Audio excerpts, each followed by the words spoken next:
हनुमान जी ने उस काली रात अपना पंचमुखी अवतार नहीं लिया होता तो आज हम रामायण का अंत कुछ और ही पढ़ रहे होते।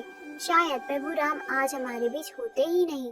कल्पना कीजिए उस मंजर की जहाँ जीत अधर्म की होने वाली थी और साक्षात ईश्वर भी बलि चढ़ने वाली थी। आखिर क्यों ब्रह्मांड के सबसे शक्तिशाली वानर को एक साथ पंचमुख धारण करने पड़े? और पाताल लोक का वह कौन सा खौफनाक तिलिस्म था जिसे तोड़ना स्वयं देवताओं के लिए भी नामुमकिन था? आज की यह कहानी हनुमान जी के उस अवतार की है जिसने साक्षात काल को भी पीछे हटने पर मजबूर कर दिया।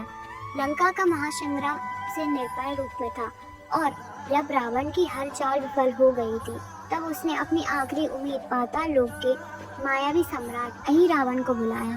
अहि रावण तंत्र मंत्र और काली जादू का वह खूंखार ज्ञाता था जिसने अपनी शक्तियों से पूरी वानर सेना को गहरी निद्रा में सुला दिया।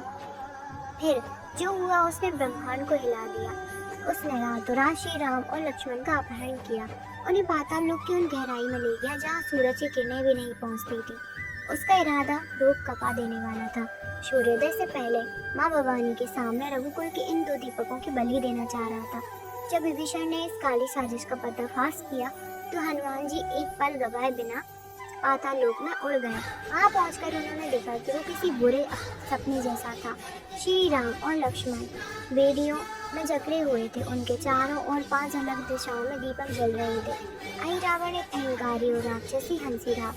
हनुमान ने 5 दीपक मेरी जान है और जब तक ये 5 दीपक एक साथ नहीं बुझेंगे काल भी तेरा बाल भी बिगाड़ नहीं सकता और दुनिया का कोई भी प्राणी एक साथ 5 अलग अलग दिशाओं में फूंक नहीं मार सकता।